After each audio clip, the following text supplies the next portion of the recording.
You booked it, episode 208.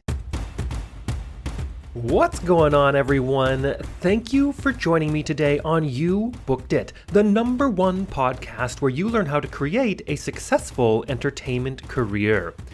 Have you joined the You Booked It community yet? It is your go-to entertainment career resource.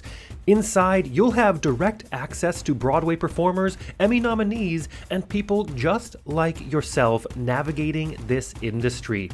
Learn from those walking the walk. Build industry relationships, access unlimited masterclasses, and learn how to book the job more consistently. Join free today. Tap the link in the show notes or go to youbookeditpodcast.com/invite to get inside. And now, let's meet today's guest. Okay, let's get this thing started. I am excited to introduce my guest today, Felix Jones. Felix, are you ready to do this? Oh, yes, Dane, I am ready for you. Brilliant. Felix is a member of the International Brotherhood of Magicians and a magician member of the Academy of Magical Arts at the world-famous Magic Castle in Hollywood. Felix is a frequent performer in the Magic Castle showrooms and has also appeared at several Las Vegas venues. He performs his acclaimed comedy, magic, and mind-reading show in nightclubs for private parties and corporate events. Some of Felix's clients include Amazon, John Hancock Investment Management, the Otis College of Art and Design, the Taliga Golf Club, and the California Association of Marriage and Family Therapists.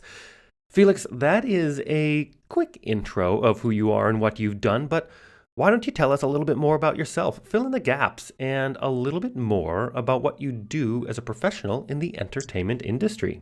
Sure. So what I do is I do mind reading, which is also called mentalism. In the past year, though, with Zoom, I've incorporated a lot more magical effects and a few illusions. So during the pandemic, I was working exclusively on Zoom. And then when things started loosening up, I had 3 private parties in a row.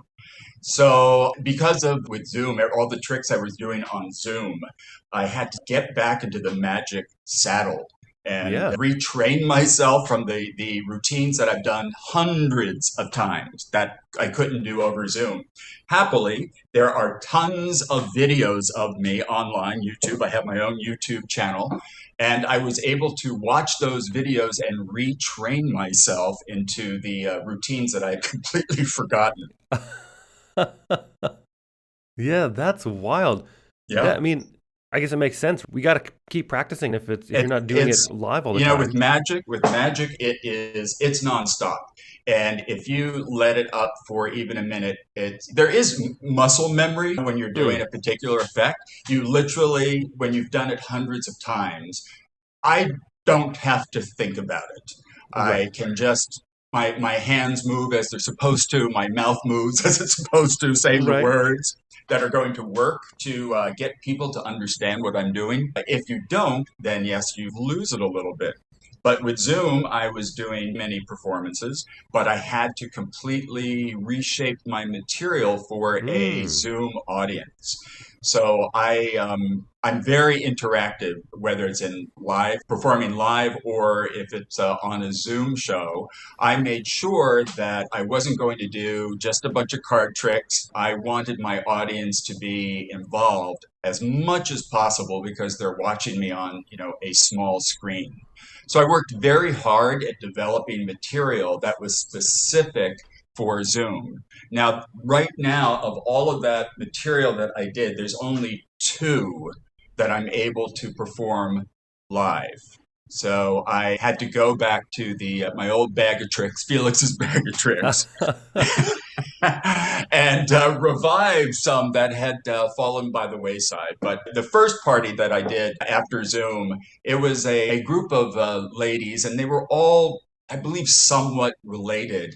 And it was on Mother's Day, and all of them had their mothers who had passed away either within the year or with 2 years, and definitely a few from COVID. So they wanted me to be light and funny, entertain them. And they were a rowdy group. It was so much fun getting back into it. And even though I may have struggled with the move every now and then, they were just so into it and laughing that it was a really joyous time for them as it was for me because I was performing live again. Yeah, you're back at it. And I think it's Hmm. so cool that you were able to so successfully transition and evolve into making Zoom your platform to do your magic. I was watching a bit of your reel and some of your content, and you really do. It's not just like watching TV and just watching someone do a card trick. Like you really appear to be making a very inclusive experience, which, I mean, props to you. That's hard to do. That's really hard to do. It is, and it wasn't easy. It took me a long time to put the Zoom show together, let alone the technical. If you watched in it, you saw that I had a lot of technical stuff going on Yeah. with my green screen and the fades. So I really wanted to have the technology up to speed as well as the magic. So I had to work on those at the same time.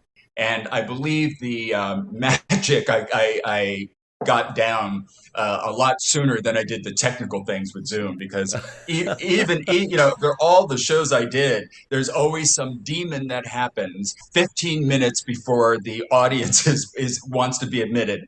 And I had a wonderful stage manager. His name is Milo Siegel. And he would just vamp with the audience. But you know what? People really didn't care. They were so excited to be there and see this type of performance that they had never seen before. Oh, I love that. That's so cool. Let's move on to this first section here. And Felix, look, I am a sucker for a good quote. Ah, What is your favorite quote you'd like to share with everyone? it's actually a quote that I really live by and I talk with a lot of magicians about. And what it is, magic without meaning is just a trick. And I Hmm. find that really important that there was a study that was done by a famous magician about 5 or 6 years ago. And the findings shocked everybody because, as it turned out, card magic was the least favorite of this big survey, and mentalism was the number one. And the reason being is that as a mentalist, I need to connect with people emotionally. And the Right. only way to do that is that what I am saying has meaning to it. You know, that each of my routines has a beginning, middle, and an end. Hmm. And I tell a story within 3 to 5 minutes, and the participant is part of that story. And their emotions, their memories is what makes that beyond a trick. And that's what I think Right. is missing from some magicians. Not all, many, many do this. In fact, I'm part of the Jeff McBride Magic and Mystery School, famous school that's in Las Vegas by world famous Jeff McBride. And this is what they teach. This is the mantra. Put as much meaning, pack meaning into your material, and people will be walloped. They will go beyond, wow, how'd they do that, to, I need to think about this. I felt something. I really feel that he read my mind. And that's the difference between doing a bunch of tricks, which by the way, this study that I just cited, magic tricks were the ones that people forgot instantly. I mean, card tricks, forgive me. Card tricks are what Right. people forgot instantly. Right. I mean, that makes sense to, I mean, you need the relevancy really is what it is to someone to have that meaning, right? Yeah, card tricks are tons of fun, and I Yeah. admire the skill because there are some friends of mine who are just fantastic at card magic, and they're really great performers. So I'm a fan of card tricks, at least inventive card tricks. There's some Yep. that you see all the time, but every now and then I will see a magician at the Magic Castle do something. I went, whoa, I've never seen that before. I love Yeah, that. that's very cool. And would you say that when you put say you're doing a whole show, your whole routine, do you think it's beneficial to layer in, a bit of that really high feel, high touch, or that really meaningful, those tricks or those things, and mix them with the less feeling things to have more of like any kind of an arc through your show? Is that something that's helpful? No, no, no, no. Every single one of my routines has got something to it that that has will have some meaning to it. So, for Yeah. example, there's a new one that I am doing. I started doing it live at those three parties I previously mentioned.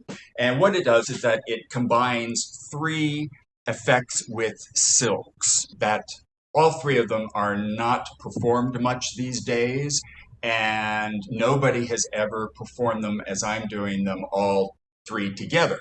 So Right. that's great because there's a lot of skill with that. But I begin the routine, and the music is I'm actually using "If I Were a Carpenter" by Bobby Darin's version of it, and because it brings the show from all the high pitch and the hilarious things that Felix says, it brings it down to a real level because I talk about one time or another our hearts were broken or we were the heartbreakers.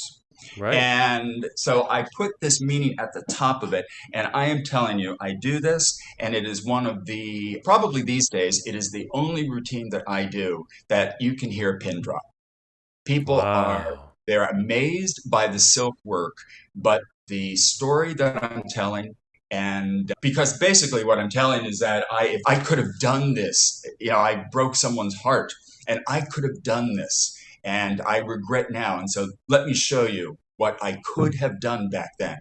And I Mm. quote a little Shakespeare, and it's a really beautiful piece. And right now, it's my favorite piece to perform because it does have that. It adds depth to the show. It has that, you do have to build a show so that it builds up and then you bring it down a little and then you go back up to the big smash finale.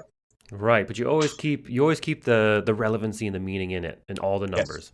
Very always. cool. Love that. Let's dig into this next section here. And Felix, of course, you are an entertainer. I'm an entertainer, and I think that you'd agree that this industry can be one of the most subjective, brutally honest, and personally emotional industries in existence. And you know as well as I that in order to create and have a successful career in this industry like you're having now, takes a lot of dedication and hard work. And while, yeah, there is an outrageous amount of fun and excitement being an entertainer, doing what we do, there are also our fair share of obstacles, challenges, and failures we will experience, and we're going to have to move forward through.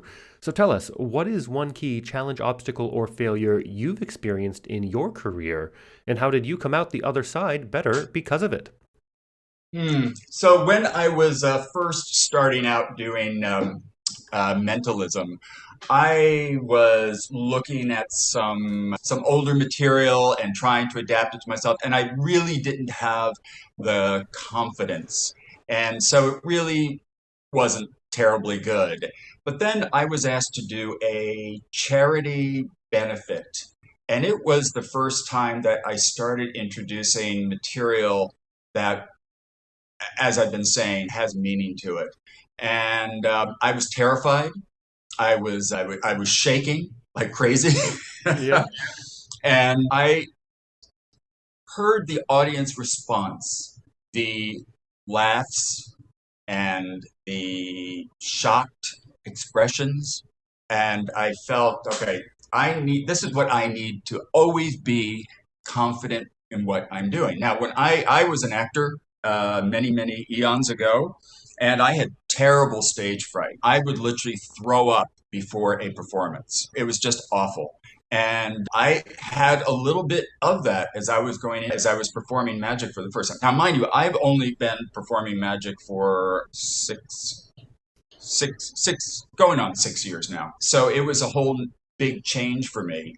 And I had to get over this because when you're at the Magic Castle, there are a couple of performance spaces, and there are bright lights that are shining on you. And if your hand, because people are watching your hands constantly, so You're a room full of professional magicians. Oh, my. yes, and if that hand just shakes just the slightest, I would hear it. People would say, "All right, you've got to get over this. Your hand is shaking, you're stumbling," and it was just fear. And after a few times and lots of encouragement from fellow magicians, I don't have the problem anymore at all. And it's interesting to me now at my ripe old age that I don't have any stage fright. So that's always been the most debilitating thing for me as a performer. And I know many performers have got that same thing, that same issue. But I managed to find it, I think, by making sure I was always delving into my character. As long as I was within the character, I could say and do anything. Now, that doesn't mean I don't get nervous, because if you don't get nervous, then I feel anyway, if I don't get nervous, then I'm going to flub something. So just that little bit of butterflies in the stomach really helps drive me Yeah. forward to do my best, my absolute best. Yeah, I really like how you said if I could delve into the character, I can say and do anything. It's really committing to what it is you're doing and embracing all of it. And that, I mean, the thing, I think it goes completely the same for whether it's being a magician or you're doing a play or a musical, or even if you've got to get up on stage and you've got to just give a talk as yourself, but you're giving your talk as, I guess, in that sense, the character would be yourself, but the way you've been billed or the way that someone has chosen to perceive you on their stage and to just own that in its fullest. And that gives you the confidence to move forward confidently.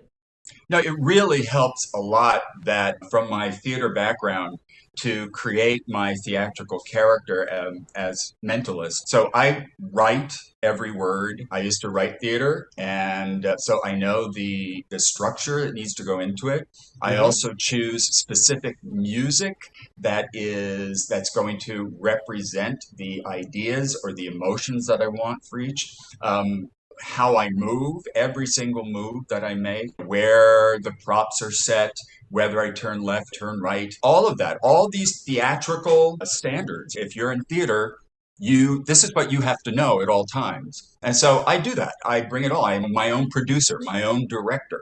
But fortunately, I have a band of really fantastic magicians who will, you know, point out maybe you could do this instead. Yeah. Look, at the end of the day, when we see magicians, and especially if it's, I guess it depends really on the act at the time, but oftentimes it's everything is set up to seem very casual and very pedantic and to Yes. be like, oh, we just stumbled across this. But just like any performance, any stage show, any play, every prop is exactly where it needs to be. Every every move is choreographed, and it's the same thing, isn't it? It is. And you know what? I also spike, here's an old theater term, I also spike the floor of exactly where I want the audience to stand. So when I bring participants up, I've even got that marked down. Particularly if I'm doing a private party, it's not so much at the Magic Castle though, because that's not true. When I'm in the showrooms, I do spike. I do spike the floor, and I know where people are going to stand. I want to make sure that because it's a time thing too. The show has got to move. When you're in one of the showrooms, it's got to be 40 minutes at most. And Right. so you can't waste time with moving people around and getting them to stand in a particular space. So there's a little piece of tape on the floor. And so I know exactly where someone needs to go. But I do this for private parties, corporate events as well. I also try to recreate the Magic Castle experience because many times there'd be a big room with tables and chairs because they usually have had some sort of a meal and a meeting. And then I go on. And so I actually tell them all, let's all bring our chairs and we'll have an aisle down the center. And I move the chairs and I make it like a performance venue. I always tell them, I want to recreate the Magic Castle experience for you right here. And so I do that too. I move the audience. I make sure the audience is in a really good position to see everything, of course, hear everything, but also to be coming up because during the course of a show, I will have at least a dozen people come up with every routine. So, I learned all that from Jeff McBride because he's absolutely brilliant at this, where you need to move your audience around and what you need to do to make it the optimal experience for everyone. Did you know building industry relationships are the most important assets you need to create a long-lasting entertainment career? And don't take my word for it. Guest after guest here on the podcast have attributed some of their biggest career moments to their relationships. That is why you need to get yourself inside the You Booked It community. You'll learn what you need to do to get noticed and make sure your headshot stays in the callback pile so you can book the gig more consistently and create a successful career. Tap the link in the show notes or go to youbookeditpodcast.com/invite to get inside free today. Great. And let's move on to a time that I like to call your spotlight moment. That one moment in time you realized, yes, I am going to be a magician or an entertainer for a living. Or maybe it was, yes, this is what I need to be doing in the industry. Tell us about that. The experience that comes to mind is when I performed in Las Vegas at Jeff McBride's Wonderground. So it is a monthly venue, and Jeff pulls in some of the world's best magicians, and he asked me to perform.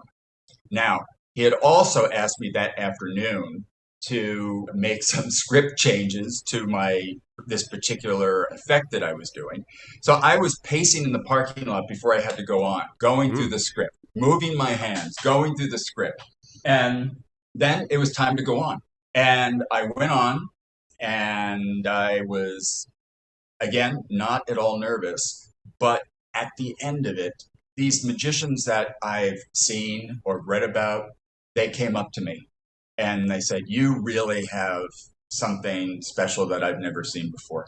So that was incredible validation for me that all of the hard work was paying off and going to pay off. Yeah. So that was a really unique moment for me. It was transformational.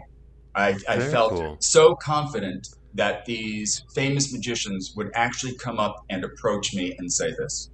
Yeah, that's amazing. And you also mentioned a little bit ago that you haven't been doing magic, since you were 4 or anything, but what inspired you to get into magic?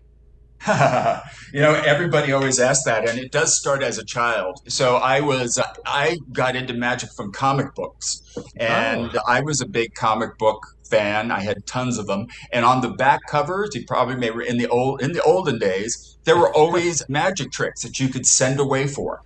So I did. I started sending away for different tricks. I would try them out, and then I would get a bunch of friends together and perform in somebody's garage. So I was, I guess, probably about 11 at that point. And then I was in a summer school play called Hoodoo the Magician. And I was 13. I was Hoodoo. And basically, it's about a shyster magician who, cons people. But then what happens is that he's not really doing magic, but then what happens is that he actually understands what he's been doing, and his magic that was very influential. But then as I mentioned briefly, I then was in dramatic arts, and so I stepped away from it for a long time. I'd always had my interest in it, but I wasn't really pursuing it actively. I had a big career in theater for many years. And then I wrote a play about Houdini and Arthur Conan Doyle called Flim Flam, Houdini and the Hereafter. And it had a very successful production at Malibu Playhouse. And a bunch of Magic Castle historians who were Houdini experts, in fact, they called themselves the Houdini Nuts, they came to the show. And they said, "You really need to come to the Magic Castle. You need to become a member." So at that point, when we were in rehearsal, I had a couple of fantastic magicians I was working with. First is Jonathan Levitt, who's currently on the Board of Trustees, a fantastic magician and actor, one of my favorite X-Files episodes, by the way, with the great Ricky Jay. And Jonathan worked with me on the script and said, "No, you cannot have someone pull a tablecloth off a fully set table." And then the next magician I had, Jim Bentley, who used to do a Houdini act. I started really getting drawn in again. I could feel it. I could feel the passion building up. And so when I got the audition for the Magic Castle, Jim actually trained me for 3 months. I was doing several Houdini routines. And at that moment when I was accepted, and it was one of the most difficult auditions of my life. And if anybody who's listening and is an actor, I'm sure you've had terrible audition stories. But it was so difficult because they were very pleasant and chatty, the three or four, I believe, on the audition committee, and wanting to know what magic books I had read and why I was passionate about magic. And then all that, they said, well, why don't you do something for us? And so all that pleasant conversation stopped. And this is what I said earlier. They literally just looked at my hands through the whole audition. And then when it was over, they were back to chatting pleasantly again. And that was it. And I did get in 2015. And so it's been full speed since then. I've never let up. I've been in magic, doing magic now since then. Oh, that's so cool. I love that story. Really great. Well, let's piggyback on the previous question, the spotlight question, and let's talk about your number one booked it moment. Walk us through that day, what was going on in your life, and what about that moment makes it your favorite booked it moment? All right. My favorite booked in moment happened at, so the Academy of Magical Arts has an annual awards show. And I'd been performing at the castle in the what they call the impromptu rooms down in the basement. They're really nice venues, and so I've performed there quite a bit. But I didn't quite get the attention of the director of entertainment, even though I was filming things and sending things. And so at the annual awards, I was walking up to the theater, and the director started shouting my name. And I went over to him and he said, I've watched all of your video. You're going to be on that stage next year. You're the one who's going to be getting awards. And he said, call me on Monday and I will set you up for your show in the showroom. And that's what Whoa. happened. I know, it was intense. I was literally shaking afterwards when I went inside. And then I had to do the whole award show, be a part of the award show. And Yeah. I was still just ecstatic. I couldn't be happier. Oh, so good. I love that. Well, let's take a moment to talk about the present. What projects are you working on now? What are you looking forward to? And we're still, especially in the States, we're getting out of the pandemic, but how do you see the entertainment industry moving forward in the next couple of years? Hmm. So right now, I have been teamed up with two magicians. We teamed up about 3 months ago. Simone Turkington, who's a regular at the Magic Castle, Chris Heron, who is in the Bay Area. He performs as Faust and myself, and I created and produced a show called the Orpheum Circuit Tour. And it was all based on the style of magic that was in vaudeville in the 20s at the Orpheum circuits. So we performed that originally as a couple of fundraisers, but then we did that as the Magic Castle's actual virtual show as Mm. well. And now, since we're moving away from Zoom, Simone and I actually, right before the Magic Castle shut down in March, a year and a half ago, we were supposed to be performing in the showroom together. We had created this really fun show where the two of us were in the 1960s and the audience was invited guests. We created names for all of the audience. It was a lot of fun, and it got postponed. So we're going to be doing that again, probably in December at the Magic Castle. I don't have the exact date yet, but it is going to be coming up. And we do a very interesting take on a famous routine called the Spirit Cabinet that actually Houdini used to do, but a couple of famous magicians in the about 1960s, 1970s, Francis Willard and Glenn Falkenstein, really recreated it to be exciting and thrilling. And what we did is that we changed the genders on it because normally the woman, Frances, was the one who was always tied up and hypnotized, and all the spooky things happened inside the cabinet when she was tied up in there. So we changed it, and so I'm the one who's all tied up. And a lot of fun and spooky things happen during our show as well. So that is the big one that's going to be coming up in December that I'm really excited about. Very cool. And you've mentioned the Magic Castle consistently through the interview. For our audience members, can you just give a quick synopsis of what the Magic Castle is, especially in the magician world? Oh, sure. So the Magic Castle has been called the Mecca of Magic. And what it is that it's a private club. It was started in the 1960s by Milt Larson, his brother Bill, and Bill's wife Irene, and grew into this. It was very small at the very beginning. It was just like a small bar and one small showroom. And then over the years, it grew in popularity, and celebrities were packing the place. So now what it is, and it's a Victorian mansion that's been magically rebuilt and added onto. So it has, I believe, it's five full service bars. There are seven or eight performance spaces, including a large theater and two medium sized theaters, yes, and a fantastic restaurant. So you go for the night. You go and you have a meal and you go see the shows, as many as you possibly can get into. The lines are usually packed before the pandemic. You needed at least 2 or 3 months to get a reservation, a dinner reservation. And then when you're there, you have to wait online to see a show because it was very popular. So it just recently reopened, and they have been slowly incorporating live magic and amping up again. So I believe next week is going to be the first time where they're lifting a lot of the COVID restrictions. Now, mind you, this is like a day to day, particularly with Yeah. with this new Delta variant. But right now, they are planning on going forward. They have a lot of strict COVID restrictions, so they're really obeying that. They are obeying what the county is asking the restaurant to do. So it's an unusual space. They had a hard time reopening because not only is it a restaurant, so you had to deal with that in capacity, it was also a bar and it was also a nightclub or theater.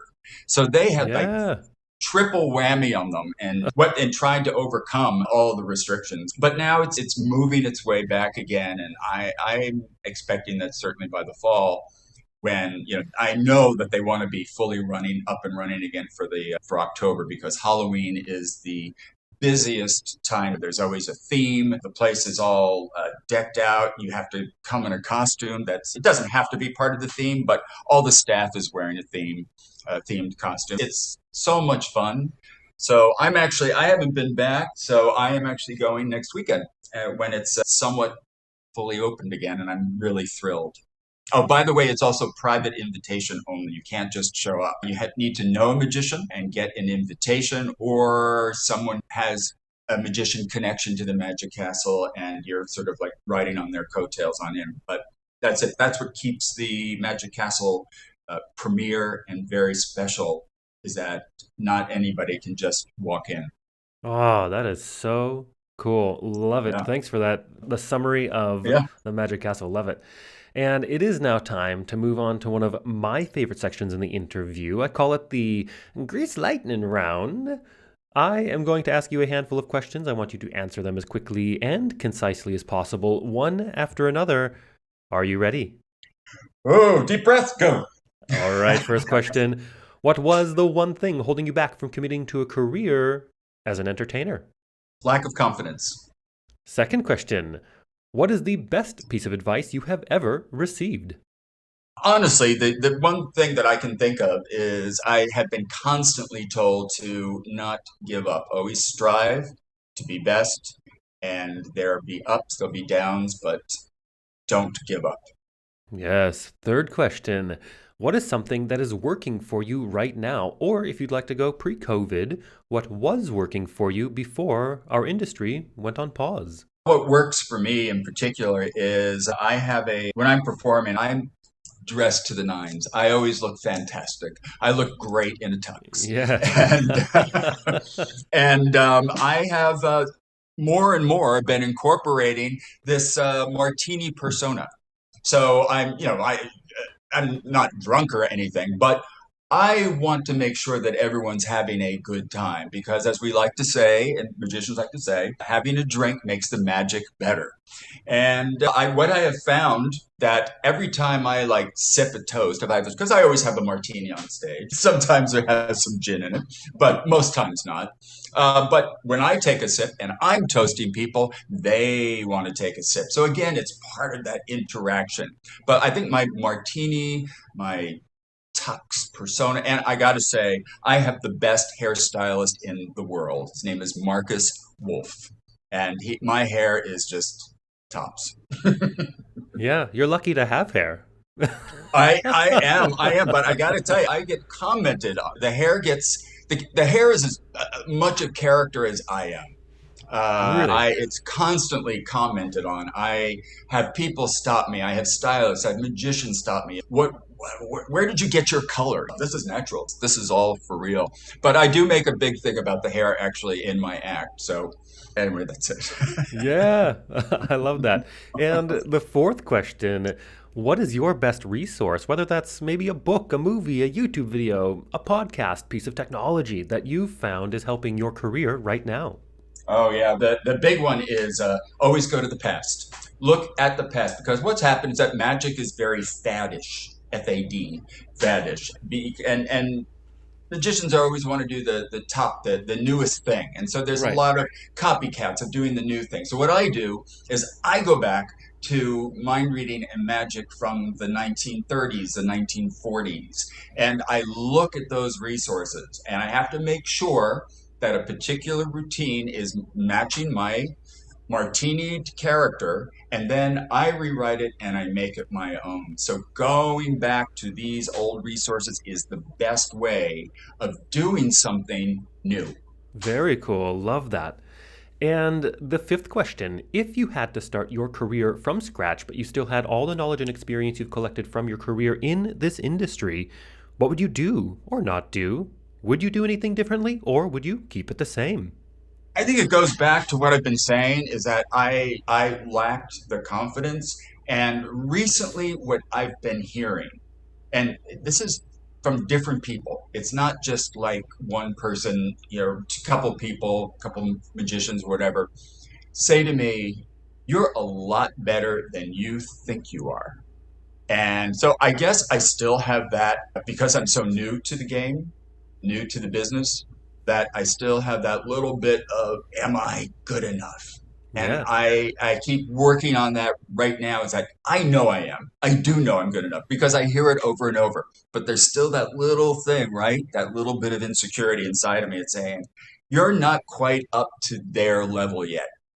But because where I perform and I perform a lot, I am. Clearly, I am. Yeah, for sure.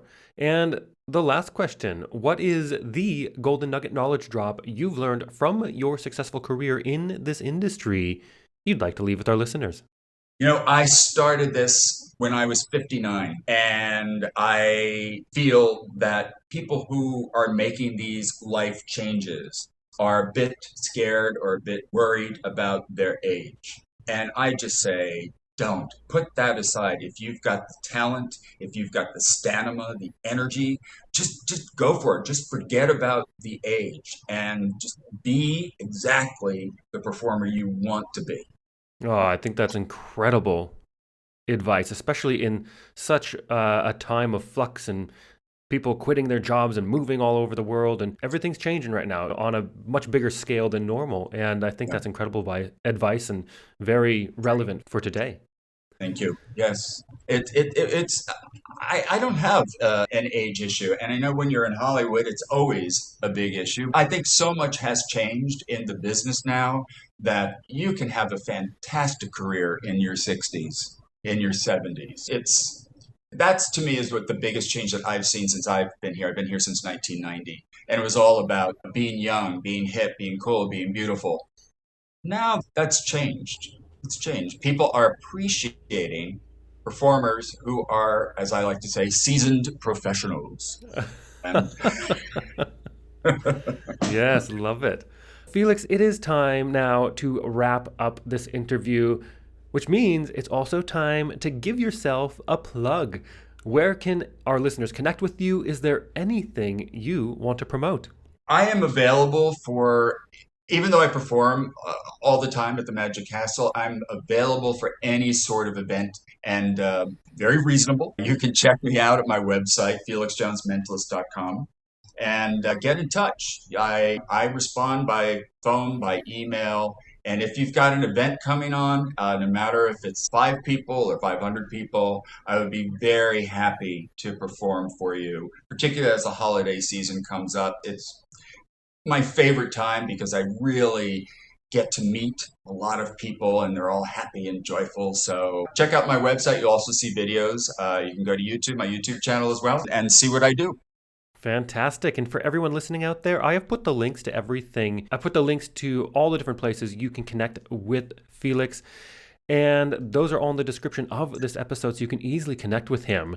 And also, be sure to share this podcast with your fellow entertainers, coaches, teachers, arts and entertainment educators, and anyone aspiring to create a career in the entertainment industry. You Booked It is the #1 resource of expertise on how to actually create a successful entertainment career. Case in point, everything Felix gave us today in the interview. If you like this episode, please hit that subscribe button so you don't miss the next one. Felix, thank you so much for being here. It's been wonderful to get connected, and I think you might be my first magician on the show. So, everyone has a first time, Dane. That's it. Thank you so much for being here. Thank you. Thank you so much for listening today. If you enjoyed this episode and want more like it, be sure to smash that subscribe button. Also, be sure to join the You Booked It community. Inside, you can connect with your people, build industry relationships, unlock unlimited masterclasses, and access the tools and training you need to create sustainable career momentum. Get your invite link right now. Tap the link in the show notes or head over to youbookeditpodcast.com/invite, and we'll see you there.